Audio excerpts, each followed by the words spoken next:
Welcome to the campus of North Idaho College and today's broadcast of the North Idaho College Public Forum. The crew is comprised of North Idaho College television students. Your moderator is North Idaho College political scientist, Tony Stewart.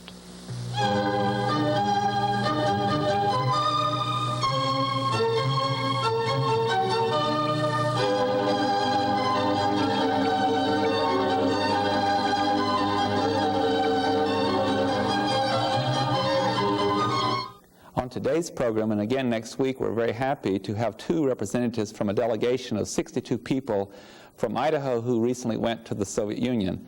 Therefore, on both this program and next week, we're going to talk to you about the subject, the USSR today. It's a very special privilege for me to welcome to the program two of those members of that delegation, and it's such a privilege because I know them very well. They're very personal friends, and they're very active in many activities. I would like to welcome to the program, first of all, Mr. Glenn Walker, who is the Kootenai County prosecuting attorney in the state of Idaho. He has also just been elected the president of the Idaho Prosecutors Association. His wife is also with us and is very active in community affairs. She's a certified public accountant in Coeur d'Alene and is, I've indicated, involved in many activities, including this tour of the Soviet Union. It's a special privilege for me to have you with us this week and again next week, and you've been very generous with your time as we prepared for this program and next week, and I know the viewers are going to conclude at the end of both programs that you have brought them much information about the Soviet Union, and I thank you both very much. You're welcome. I'm happy to welcome the program to join both this week and next week in questioning our guest, Dr. Oren Cargill, who is the Dean of Instruction at North Idaho College, and I will invite Dr. Cargill to commence the questioning. Thank you, Mr. Stewart. Ms. Walker, the tour that you and Mr. Walker went on was sponsored by the Friendship Force. I wonder if we could begin by having you tell us a little bit about that organization. Sure. The Friendship Force was originated back in 1972, the idea for it, when Jimmy Carter was then the governor of Georgia. And a fellow by the name of Reverend Wayne Smith accompanied the Carters to Brazil on a friendship visit for goodwill purposes. And after that visit, several missions took place between Brazil, people of Brazil, and people of Georgia. Then the idea was presented on a more global scale, and Rosalind Carter is the honorary chairperson, and her and Mr. Smith, who is now the president, organized the Friendship Force and established it there in Atlanta, Georgia. And after that, several cities in several states started their own groups, and many missions from different states have taken place with various countries. And the main purpose is to promote friendship between people of different countries and to meet people, to be able to cross these international barriers that separate people and to share their lifestyles. And prior to the mission, the Friendship Force tells you a little bit about the country, gives you some ideas on reading material to prepare you for it, and ways that you can meet the people. One of the ways is they give you these cards that introduces you. This says in Russian that my name is Patsy Walker, and I'm a member of the delegation of the Friendship Force organization from the United States, and I bring you my heartfelt greetings. We have arrived in your beautiful country to meet your wonderful people. May the Soviet and American people always live in peace and friendship. And by presenting these cards, it breaks the ice, and you're then able to communicate with the people. We also wear badges that identify us, our names, and that we're from the Friendship Force, written in English and Russian. Our group was particularly interesting because it was headed by our Lieutenant Governor, David Leroy, and there were several elected officials in the mission. Thank you very much. You're welcome. I would like to pursue this with you a little bit further. Now, you've done an absolutely outstanding job of defining Friendship Force and how it works around the world. And I know some of our viewers will probably experience that in the future.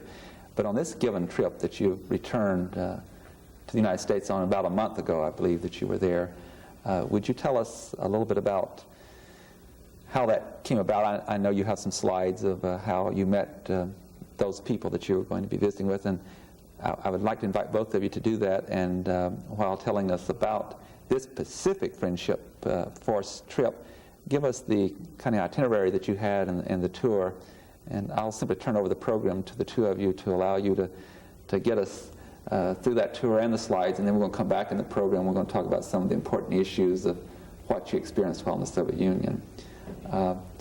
Pat, maybe you'd like to continue just for a moment on the first slides concerning the Friendship Force and what that means, and then I'll ask Glenn to come in and help with the tour through the country. Okay. We were encouraged to just go up to common citizens and present them with the card to introduce ourselves. And we'll be showing a slide that shows Glenn, who has met a family on the streets and introduced himself. It's just a way of trying to meet some of the people and exchanging our Friendship Force pins with the people. This particular slide is in Zagorsk, a Christian village about an hour outside Moscow. And this is an old believer who has just left the monastery. It's the only active monastery in the Soviet Union. I think we have a slide of it later. But this old man was so very friendly, and this is two people from our delegation that were just up talking to him. Very good. And you went on through with those contacts, and I know you visited several cities and met lots of people. Maybe we can continue those slides. We met, for example, Vladimir Posner. Because we had elected officials with us on this trip, we were taken to the friendship houses and given briefings by Soviet officialdom. And Vladimir Posner is the #1 political commentator in the Soviet Union, and he is the man that's on the right of the television screen, and the other gentleman is an English professor at Moscow State University. So we got a very good briefing there in Moscow. One of the main interests of this group, there were several women there from Boise who were involved in the making of the Boise Peace Quilt. And they had presented this some time back, and they wanted to go and view the original quilt, plus they had taken a second quilt that they had just made. And this is a slide of that quilt that will be presented on the next slide. I believe we show. No, now we're back in Red Square. No, but that was presented in Leningrad to the Soviet Union Friendship Committee, which is quite a bit different than the Friendship Force. Friendship Force is private citizens. The Soviet Union Friendship Committee is an organ of the government. We can come back later to talk about you spent some time in Germany before you went, but now we are in the Soviet Union. And why don't you take us through the key places you went, and as the slides indicate. Well, the first slide, the one that was just on the screen, was Red Square. And this slide is St. Basil's Cathedral. It's by far the most gorgeous cathedral and the only thing like it I've ever seen. It's the prettiest thing in the Soviet Union. It's at one end of Red Square. This is GUM department store. Most people have heard of the huge state store. There were over 1,000 private shops prior to the revolution, and now it's one huge department store covering really what amounts to several blocks. Is that for all people who go into only Americans? This is no. This is for the Soviet citizens. Okay. This is typical Soviet stores. Okay. And we also have a picture. This is inside. It's just like a narrow street, and but with stores on both sides. And there are like 3 of these narrow street-like things. Very pretty. It was redone several years. I guess about 25 years ago. Very nice looking. But the stores themselves have very, very poor quality merchandise, very little of it, and oftentimes very long lines for anything that is worthwhile at all. But Soviets and foreigners were there. And this is the Kremlin wall and the buildings inside the Kremlin on the other side of the GUM, on the other side of Red Square from the GUM department store. This is also inside the Kremlin. It was called Cathedral Square, and these cathedrals date back, there were several of them around each other from about the 14th century, and only the royalty could go inside these cathedrals. Europe has a lot of those all over Europe and then on into the Soviet Union. It's a very big thing, isn't it? Yes. The domes were solid gold. These were typical buildings inside the Kremlin walls. The Kremlin is open almost all the time and always has a great deal of tourists, both Russian and foreign tourists. This is on the Lenin Hills, looking out over the Moscow River at the Olympic Stadium, built for the Olympics in 1980, and several others. The significance really was the trees more than anything else. Moscow is a city of over 8 million people, It was our first Soviet city, and there's about that many also in the suburbs around Moscow. We went, this is also right in that same area. This is Moscow State University. Moscow University was moved from the downtown center core out by Stalin, and that there are several apartment buildings around Moscow that are exactly like this university in the design. There's very little quality in the Soviet architecture except for the pre-revolutionary buildings. This, of course, is a cathedral about 250 years old. And this was just out in a neighborhood. Things like that could just be out in the middle of nowhere. This is the famous Gorky Park. This is inside looking out at the gate. Cost, I think, 12 cents to go in Gorky Park. Not the largest park in Moscow, but the most famous. And there were all kinds of rides, just ponds, and just places to stroll. Very popular place in Moscow. And this was a bandstand. These were all free once you get in there, and the people were just crowded around watching people, singers or dancers or whatever. This is the Zagorsk, the village outside Moscow. We went out there one day and spent about 2 hours going through this active monastery. Beautiful, beautiful churches inside the monastery. It was very, very nice. A very rainy day, as is fairly typical of the Soviet Union, but it was a very nice place to visit. One of the cathedrals inside was active, and we were able to go in and see the people going up and talking to the priest. They were primarily older people, and usually older women that were inside the church. This was inside, just a picture of a priest. Just another cathedral inside Zagorsk, the monastery. Now, this slide is of Minsk. Minsk is the capital of Belarusia, a city of about 1.5 million. Belarusia has about 9 million people. This literally means white Russia. Mongol invasion didn't come that far, so there was no darkening of the Russian blood, so to speak, and that's hence the name Belarusia.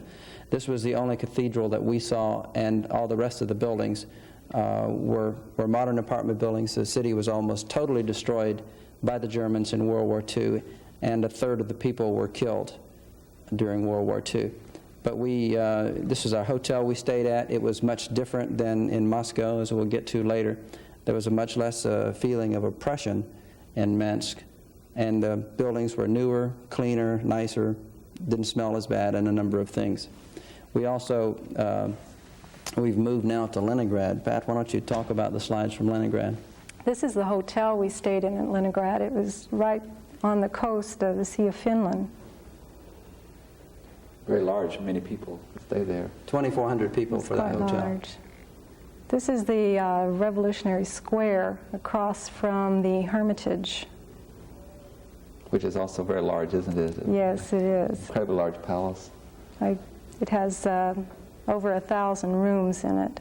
This is a picture of that. This is the Winter Palace of the Tsars, the Hermitage. They stayed here in the winter, and then they had the summer homes out. Right. That are rather magnificent too, but not as large as the Winter Palace. Right. Okay. This is really, I think, probably the second or third largest museum in the world. This is the main dining room inside the palace. Excuse me, Pat. This is Pushkin. The Pushkin Palace. This is one of the summer homes, one of the summer palaces of the Tsars now.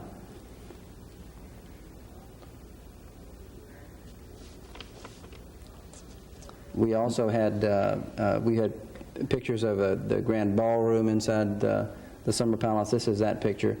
The ceiling, you can't tell much from the slide, but it's a beautiful mosaic. The grounds were fantastic. These palaces are generally very narrow, but very, very long. They cover really several city blocks in length, the typical summer palace. This was Pushkin is Catherine's palace.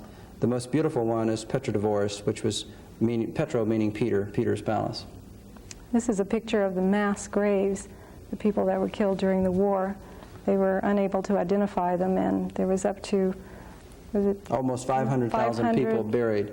In that one little mound there, probably about 10,000.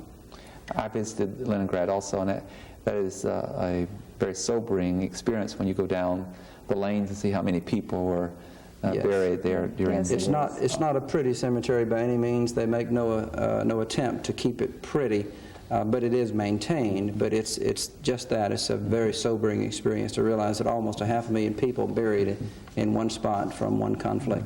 Do we have any other slides that you...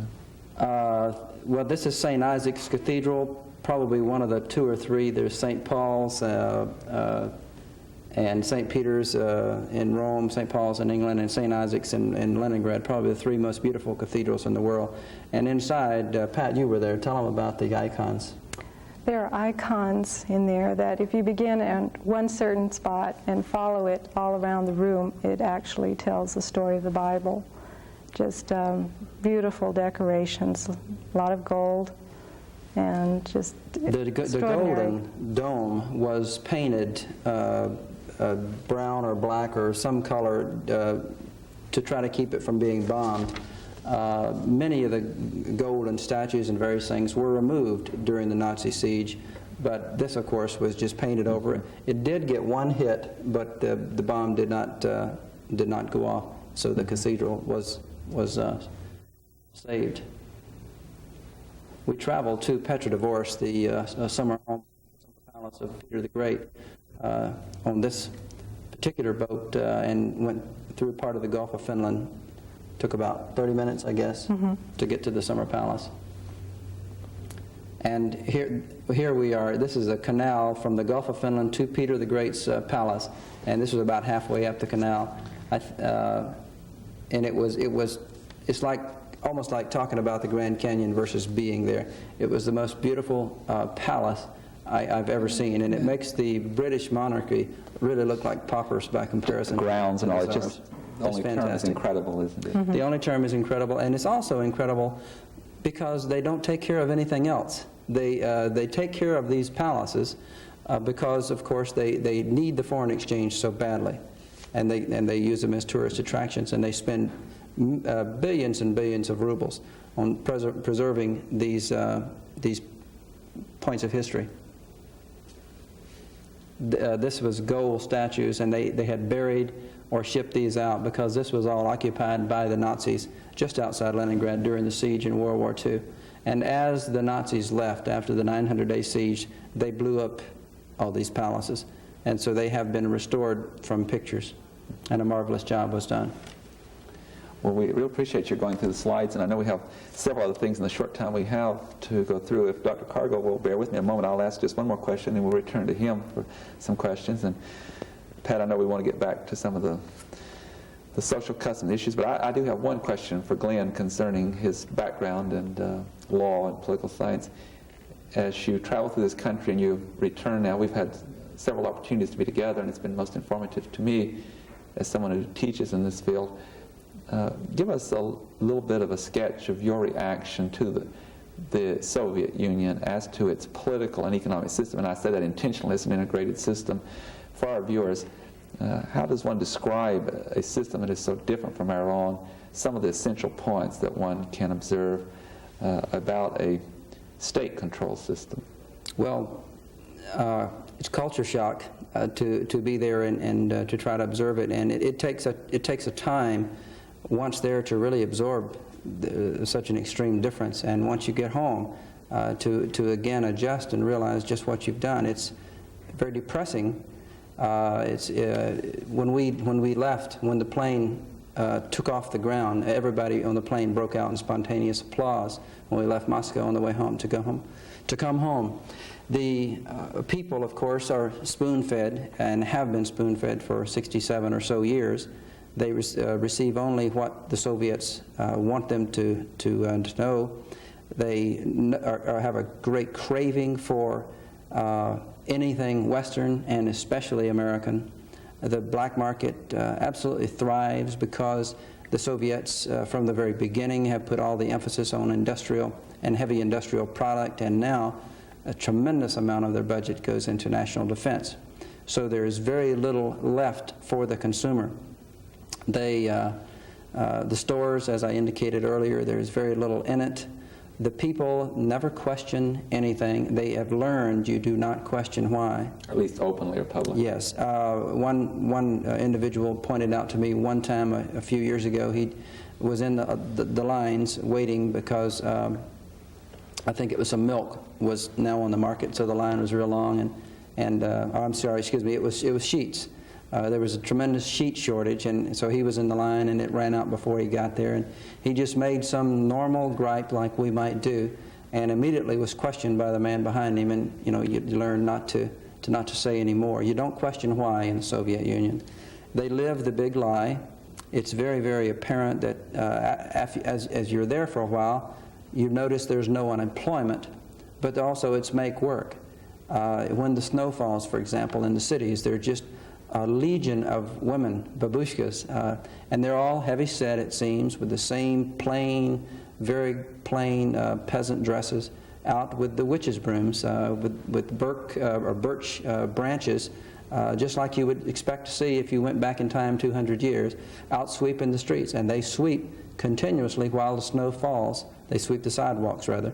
So you're indicating that since the entire system is owned by the state, that is, the economic system, all land and so forth is owned by the state, there's no private ownership in the country, that if an individual is not qualified for certain technical jobs, they can still find something that person There's do. always work. I noticed women, they would set at each door in the museums as you go from room to room, and they can have someone to watch that room. Yes, they can make that work. Women or men, but usually women watching, and then there'll be other people to watch them if their job has any significance or any sophistication to it. There'll be other people watching them. Guides, of course, guards of all kinds. In Moscow, every apartment building that we saw had guards, and of course in the hotels, every hotel floor has what they call a floor lady, and you turn your key into her when you leave, and you get a pass when you leave the hotel, and you have to have that pass to get back in. Or the state controls the currency and so forth, what comes in and out. Oh yes. I wish we could pursue this even further, but I've got to return to Dr. Cargill with his questions. Thank you, Mr. Stewart. Ms. Walker, I wonder if you could address perhaps the social fabric of the Soviet Union just a bit. I wonder if you had an opportunity to observe how the family in the Soviet Union interacts with each other, and how friends interact with each other in the Soviet Union. We didn't actually get a chance to see a full family. We did get to see a young gentleman in his house with some friends, and inside the family it's very jovial. These are things you don't see out on the street when you meet people. You don't see smiles, you don't see friendly faces or people greeting each other. But inside the home, they're more relaxed, seem to be quite happy and very hospitable and friendly to those people dropping in. The Soviet Union, at least in the cities, the people are very, very grim. They're grim-looking, grim-acting. They do not smile. And Pat and I just tried an exercise walking around one day in Minsk, saying "Privyet," which is hello in Russian, and then sometimes just saying hi, nodding, smiling, waving, and just going through any numbers of people. And the only way I could get anybody to even recognize the hello was to wave at them like that, and then one person turned around. But they don't smile, not even to each other on the streets. Do you think that's in part due to the political system in the Soviet Union, or is it historical, cultural behavior? Well, I asked this one young man that we got to know very well in Leningrad about the fact that people don't smile, and his answer was that in Russia, life is very hard, and the people will not smile or be friendly unless they feel good, unless they have something to be smiling about. And he said they don't have anything to smile about. Dr. Carter, we only have about 4 minutes left from the cue that I got, and I don't want to finish this program without going through some of the things you brought back. Some, I believe, were gifts, and some things you purchased. Maybe, Pat, you would like to take us through the display we have here on the table. We brought these to show just some of the wooden toys that we picked up. They're hand-painted, and they're very inexpensive to buy in the Berezovka stores. In these stores, the Berezovka stores, you can only use foreign currency. You can't use the Russian rubles there. And this is just to show the typical wooden artifacts that they have there. And then you have some other items here that Glenn is pointing to. And you said these are very inexpensive compared with what they would be in this country. Yes, they That's are. again because the state controls the economic system, Yes, where and they can set the price. And as was mentioned, they do not take Russian money in these stores. These stores, called Berezovka stores or dollar stores, they take any kind of foreign exchange, but they do not take Russian money, and the Russians are not allowed to go in there. Although we did take one Russian that we had befriended into the Berezovka store, and at one point he said, I think I'm having a heart attack, because there was anything in the Berezovka store you wanted to buy, just like an American store, and prices very, very competitive, usually, oftentimes, at least half. Dr. Cargill, we have time for another question. I'm just wondering if there's anything that you did not purchase in the Soviet Union that now that you're back in the United States you wished you might have purchased. Not really. We really didn't go to purchase a lot of souvenirs. We went really with the intent in mind to meet people, and the shopping was just a minor part of it. While we still have just a little time left, I know when you talk about the stores where the Americans can go, that the Russian people cannot go. One thing we don't really appreciate as much as we should, and that is freedom of the press. And I know in the Soviet Union they're very restricted in what kind of publication they can have. They have to be Vesta and Pravda as far as publications, the party paper and the government paper. And we're used to having books on any subject from anywhere in the world. And I believe you had some experience with some individuals, and we have about 2 minutes to deal with this, where you went into the store where Americans can go and you purchased some things, and that might have been the highlight for some of the people that you met, being able to get them a book. Would you give us that story quickly? We met this young man in Leningrad, and he had a friend that was 16 years old. One night when we were talking to him, I asked him if there was anything I could get him, and he mentioned a book that was written by a Soviet author in the 1930s, but not published until the 60s, and of course not available to the Russians. But it is printed in Russian and is available to foreigners in the dollar stores or Berezovka stores. And he told me a little bit about this story, the book, which is a little bit critical of the system. They have it in the foreign stores to show that they're liberal and that they let everybody read everything. And of course they don't let their own citizens in there, but they don't say that. We bought the book, gave it to him, and when we also gave one to the younger man, the 16-year-old, he said to us, put it up to his heart and said, "This is the answer to my prayers and to my mother's prayers," because he'd apparently told her about the book, that we might get him one. Again, that's a sobering story for It was indeed. For you who have experienced that. I'm sorry to say we're out of time. We just barely got started, but fortunately we're coming back next week and we'll continue this interesting story. Ladies and gentlemen, our guests have been Glenn and Pat Walker from Kootenai County, and they have recently returned with 60 other people from the Soviet Union. I want to take this opportunity to tell you that next week when we return, we're going to get into some things that I think are most fascinating. We'll talk about the psychological characteristics of the Russian people, and our guests had the opportunity to meet a person who seemed to be very supportive of the system and was not saying anything critical. They, on the other hand, was able to spend about 3 days with a dissenter in the Soviet Union and found out what kind of persecution that individual had experienced and how lonely they were. Therefore, please be with us next week. I am Tony Stewart.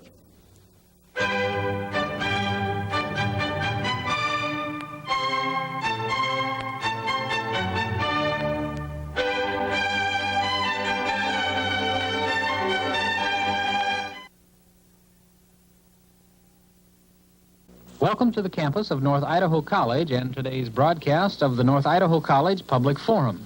The crew is comprised of North Idaho College television students. Your moderator is North Idaho College political scientist, Tony Stewart.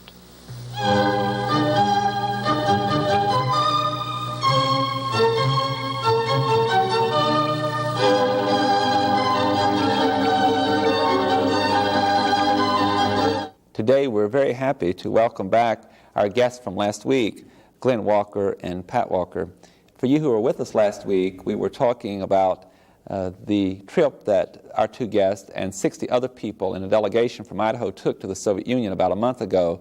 It was on the Friendship Force. And last week we talked about the tour they took, stopping in Germany, and then the trip through the Soviet Union. We talked some about the political and economic system and the social customs of the Soviet Union. On this show, I think you're going to very much enjoy what I consider as somewhat of a personal insight to the Russian people. And in order to do that, I'm happy to welcome back, first of all, Glenn Walker, who is the Kootenai County Prosecuting Attorney. He has just been elected the president of the Idaho Prosecutors Association, and his wife, Pat Walker, who's very involved in community affairs, and we're very delighted that she is so active, and she's also a certified public accountant in our city. I'm happy also to welcome Dr. Owen Cargill, who will join me in questioning our guest. He is the Dean of Instruction at North Idaho College. And if I may, Dr. Cargill, I will commence with the first question today, because my question ties into some slides that we're going to show at the very beginning of the program.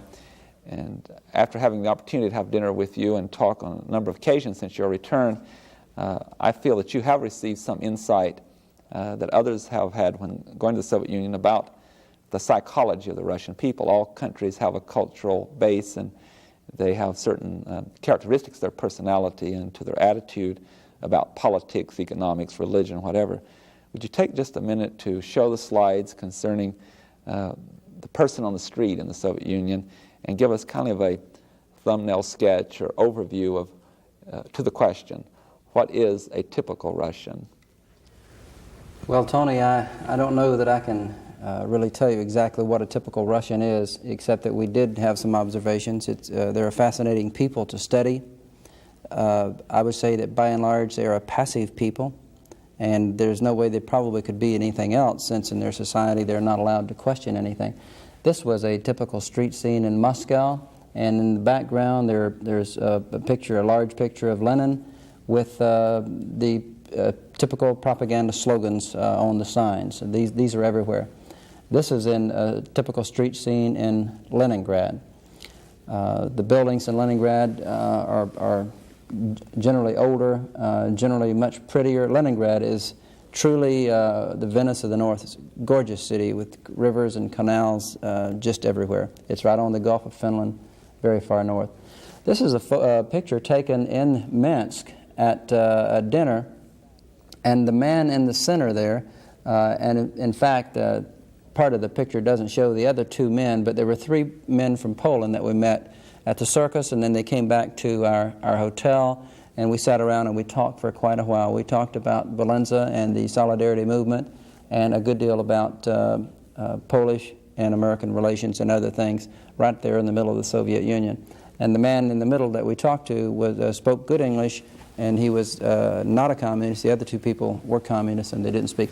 This is a typical of what you would see all over the cities of the Soviet Union, some sort of a vending facility where they would serve as kind of an apple-type juice, beer, ice cream, things of that nature. And the man there at the edge of the street standing there waiting for the bus. This is a group of the young pioneers, and very similar, I suppose, to our Cub Scouts or Boy Scouts.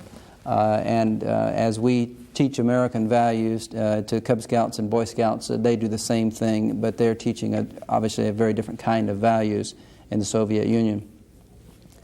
This is very dark, but I believe this was a picture was there because of the canal, typical of Leningrad.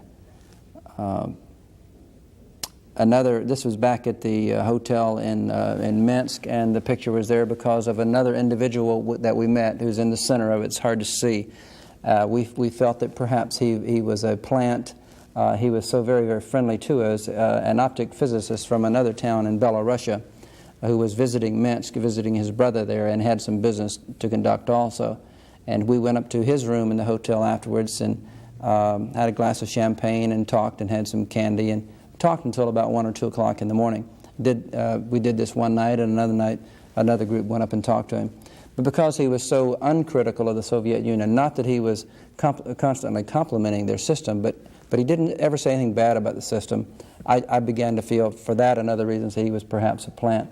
This is a young man who talked to us and tried to get us to sell him things. And the black market is probably one of the most predominant things about the Soviet society and its people. Everybody is involved with it. They deny it in official circles, but it's there, isn't it? Absolutely. That young man, these by the way, are typical Soviet peasant women in the cities. They do all the maintenance, and they talk about equality for women, and there certainly is, but you don't see it because all the menial jobs you ever see are always being done by women. And this was a typical, by the way, also of Soviet life in the cities. These are apartment buildings. There are not single residences in the cities as we see in the United States. The people, I talked about the black market in that one picture of that one young man standing beside us. Another thing different from our culture is that he had a handbag. They're larger than most women's purses, but very typical of men is the carrying of the handbag. And I think one of the reasons they do is because they have their black market items in there very often. But he just sidled up alongside us as we were walking one Sunday afternoon in Minsk. The movie theater had turned out. Just walks right up beside you and asks you if you have anything to sell. And you'll generally be propositioned to sell something 5 or 6 times in the course of a 30-minute walk anywhere you go in any city in Russia. Dr. Cargill. Thank you. Mr. Walker, you indicate that it's illegal to sell things on the black market. Is it all right to exchange? It is, and I would say that if anybody has an opportunity to visit the Soviet Union, they should indeed do it. It's a fascinating experience, and if more of us did, we wouldn't have to worry about communism being the ultimate way, because you learn very quickly that it's so illogical, it cannot be the ultimate way.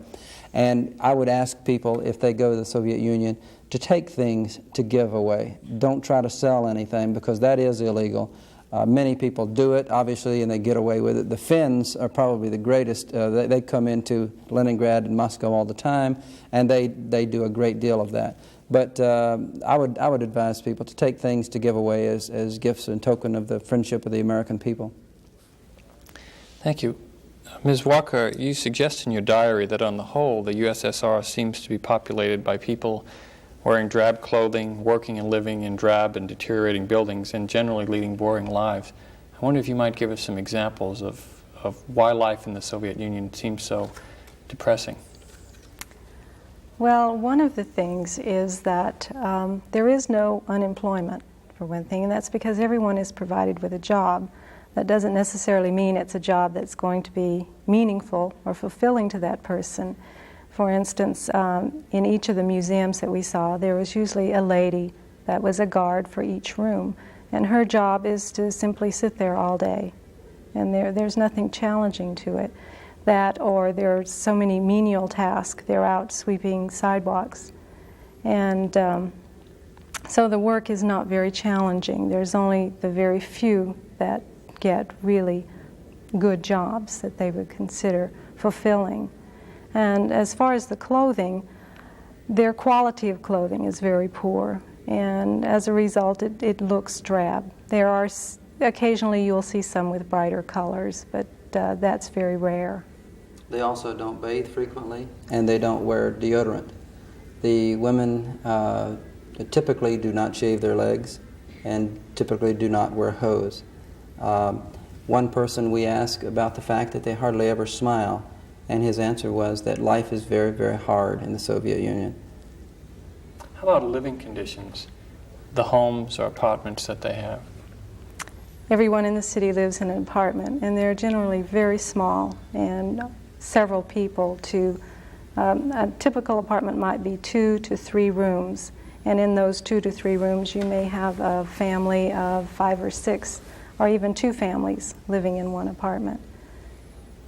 When people get married, and they get married at the wedding factories, so to speak, they are going to go right back in the home and live with one of the parents of either the bride or the groom, because you have to be on a waiting list to get a new apartment. So when you get married, you're going right back where you are. Did you find that people wanted to stay away from their apartments because the conditions were so crowded? Probably. I don't know that. I didn't really speak to anyone on that, but the streets were always very crowded. There was always people out at all hours. So that could be an indication of that. We did visit the apartment of one individual, and he was quite proud of his apartment, and most particularly of his kitchen. And we sat around the kitchen table, and he served us tea and things of this nature. In fact, while we were there, in our show last week, we mentioned that we had given a couple books to this one young man that we met and his young friend. And when we did this, I was writing a note in the inside cover of one, and my wife, Patsy, was giving the book to the young man, And then our young friend, whose apartment it was, came in with this for my wife. And this little doll opens up, and all these other ones fit inside it. Each one of these opens up until it gets smaller and smaller and smaller. But he gave this to Pat, and then he also gave this present to me, and he because I am a lawyer, he said that this would help me and make me even wiser. This man is very intellectual. But we very much enjoyed the visit to his home, and he was very proud to see it. And in the other literature that we have read, it points out that oftentimes the people will invite you to their homes.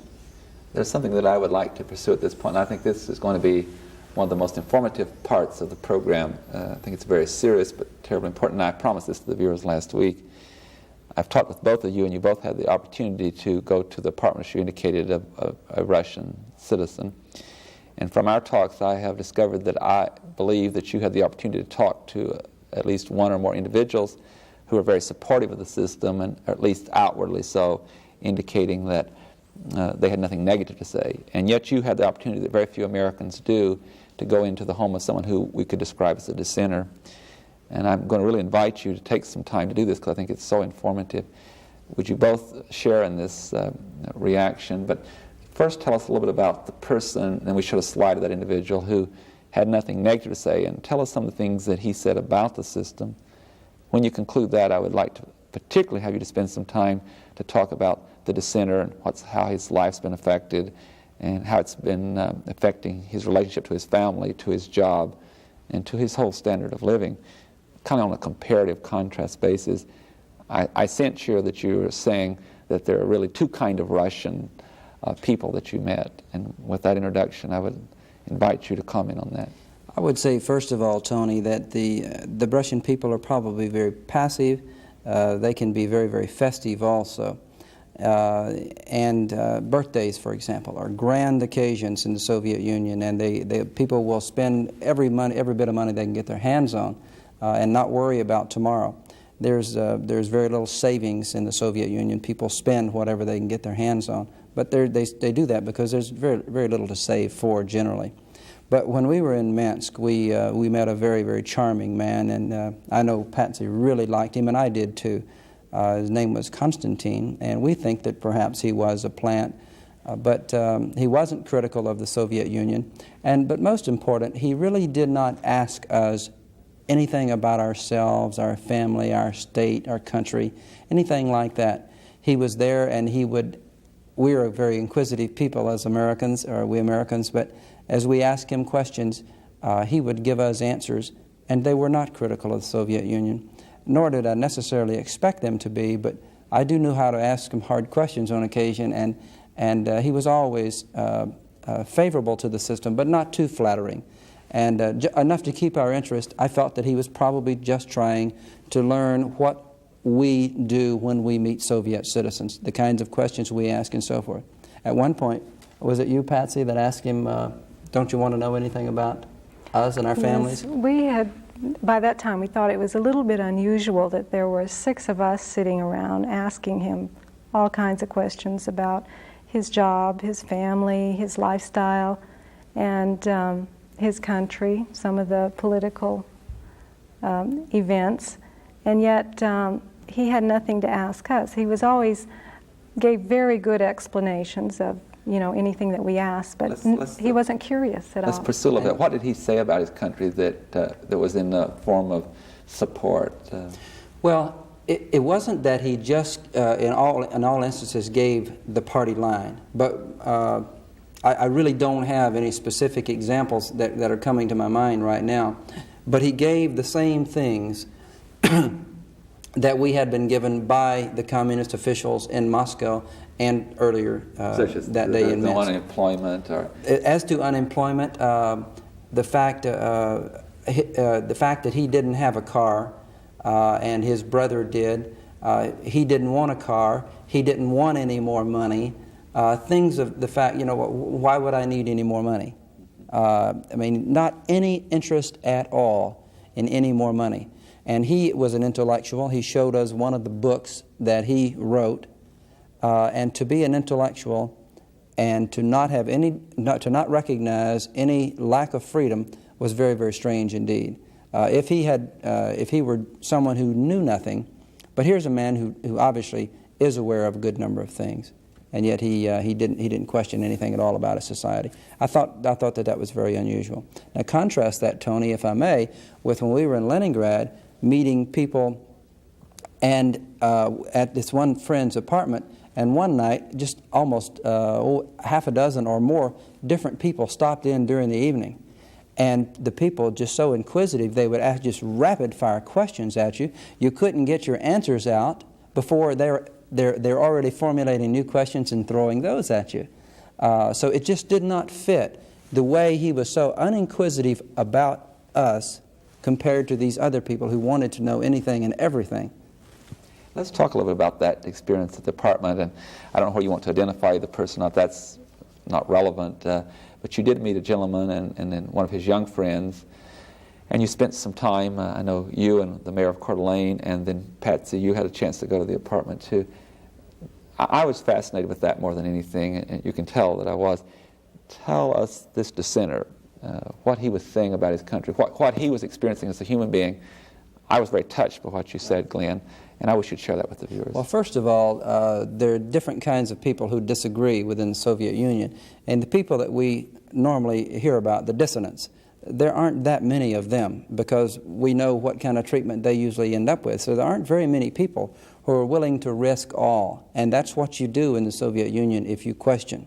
You risk your job, and of course there are always other jobs. However, it will not be, for example, anything like what you're capable of doing. We met this one man who was a teacher, and his mistake, he told me, this is a different individual, was that he taught the children, and he raised his hand up above his head, I think indicating that he taught at the university level. He taught the Russian children about Stalin, and as a result, he lost his job. They did not give him a reason why they fired him, but he, of course, knew that that was it, but they would not say anything.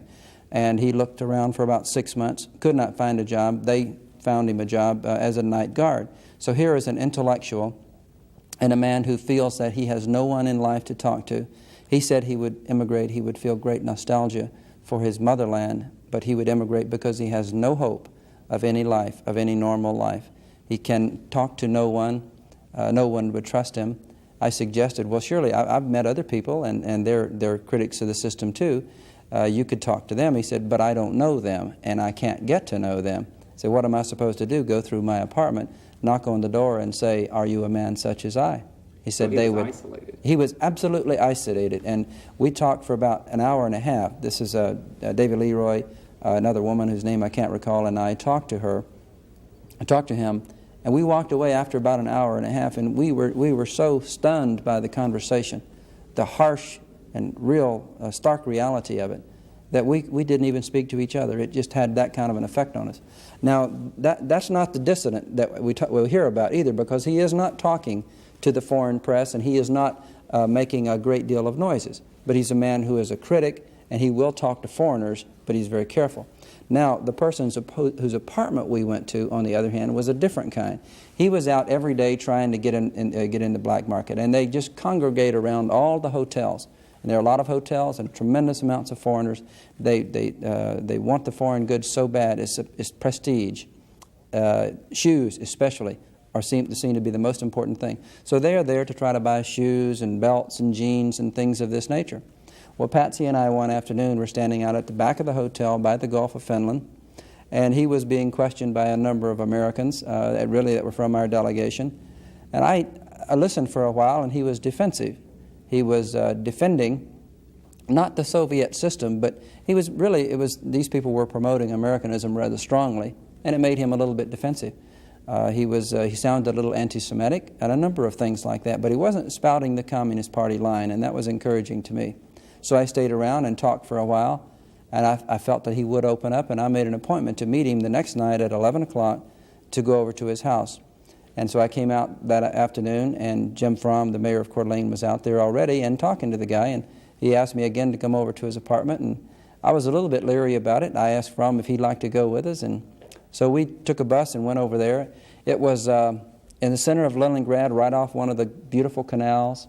By the way, they oftentimes pump raw sewage into the canals, and at the same time they told us how they had They have such tremendous waste processing systems to purify everything, and then they take it out into the ocean and dump it. And they talked about how this was such a great contribution to the world's ecology. Meantime, we saw raw sewage going into one of the canals.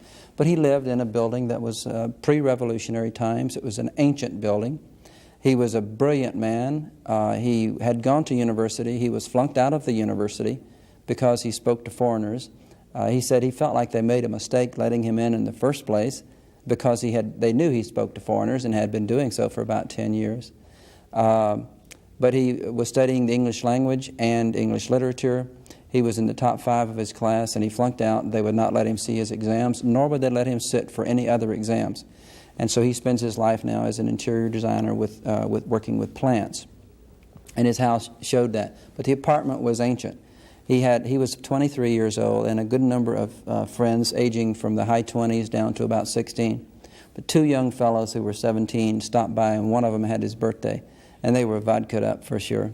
And they were just so happy to meet. They had never met an American, and they spoke. One of them spoke really quite good English, and he was the one whose birthday it was. And he would just rapid fire questions. And it was so strange that so many times the questions that they would give the Communist Party line on an issue, they would state it and then say, "Do you believe that?" And that was very strange that they would question us that way. They would say what their government says and ask us if we believe it. Like, for example, the Olympics. They would state the Communist Party line on terrorism, and that's why they don't go, and then say, "Do you believe that?" I said, well, of course not. These are some of the things. Dr. Cargill. Thank you. You mentioned earlier that you and Mayor Fromm were out visiting people at 11 o'clock in the evening. Was it relatively safe in the large Soviet cities to be out in the evening? Absolutely, it was. We went over to his apartment that night, and then my wife and I went over with Jim and his mother the next night, and then we all went back the night after that. So we spent several nights with him. We went over there by bus, and we walked at least a mile one night, and probably a half a mile a couple other nights to get to a convenient place to either catch a bus or the taxi. We caught the bus back one night about 1 o'clock in the morning. We walked until we just got to it. We were walking by ourselves without any Russian around us. One night I walked quite a ways with a Russian, and another night we walked quite a ways with a Russian. No problems of any kind. And of course that's also very, very typical of a police state. We felt a little bit leery because of where we were and the fact that we were Americans. But we did not worry about being mugged or anything like that. And I specifically asked, when we were being briefed in Moscow by the Soviet officials and in Minsk, I asked about it. And in Minsk, I told him that as a prosecutor, I'm impressed with the fact that the crime rate is very low. But I asked him, how specifically did the security police, the KGB, what part did they play in it, and how do they relate to the average individual? And they were quick to inform us in both cases the exact same answer, as is always very typical. You get almost word for word the same answers if you ask any hard question. And it is that the police have no merit in the low crime rate. It is the social system. The fact that there has been no unemployment for 50 years and there is absolute equality, therefore nobody has any reason for any crime, which is absolute hogwash. There is crime. It's just that because of the police, because of the state guard, you just don't do it, and the punishment is so strict. And you know, if you're going to be a dissident, if you're going to work in an antisocial way, you know where you're going, and your family is left to be ridiculed and shamed from that point forward. So there's all those social reasons to not commit crimes, but not the ones they tell you about. We're just about out of time. We have about 2.5 minutes left. And Patsy, on one of the trips that you took to the apartment with this gentleman that all of you visited, and he was telling you about in the way that he somewhat challenged the system. And you've talked about how he's proud of his apartment. Tell us what he did. There's a little interesting story, and then I want you to show your hat that as we go off the air too, that you got in the Soviet Union. But I believe he went and did something very special for you, a very tiny kitchen, but how did he entertain? Well, as we said, he was very proud of his place. It was, by our standards, a very poor apartment, but he was very proud of it, and he was a gracious host. He insisted we go into his kitchen, since that was his favorite room, and he served us tea out of a beautiful silver teapot, and he had purchased a cake earlier that day just for our visit there that evening. So he served us tea and cakes, and he was very meticulous to have the cups and the saucers match, even though there wasn't a full set, but just to make sure everything was just right. And that was very impressive that he took so much pride in his possessions and in serving his guest. I guess there's a moral to this story, isn't there? When you get away from the political systems, I'm not speaking of that, we know how controlled that system is, but when you get down, like the friendship force, when you get down on a one-on-one basis away from that governmental control, that there's some real humanistic things that can take place, that how someone takes such pride in what might appear to be very modest surroundings to serve people from another country. And even though those surroundings may be modest, would you agree that it's the special consideration that he gave and the pride that made you enjoy that as much as it would have been a very plush setting? Oh yes, definitely. It showed that while we thought maybe he didn't have very much, to him he had everything he needed. You know, we have 1 minute, and that's something I just must get in. I promise this. Now that you've come back in 1 minute, can you quickly say, how are you different? Well, Tony, the highlight of that trip was visiting that man. And if I live to be 140, I will never forget when we left his apartment the last night, and he walked us to the taxi and flagged the taxi down, and he hugged each one of us, and we got in the car, and he, as we were leaving, he reached out and grabbed the trunk of the car with his hands like that, and then reached up, and you could tell he was just about to cry. It was such a moving thing, and I know my wife cried almost all the way back to the hotel. That was amazing. Very important note. Thank you for being with us. It's been 2 most informative weeks. And Pat, if you'd like to get your hats, we go off the air. Ladies and gentlemen, we have been interviewing Glenn and Pat Walker on their trip to the Soviet Union. We hope you've enjoyed this 2 weeks and that you'll be with us again next week at this same time. Please have a good week. I am Tony Stewart.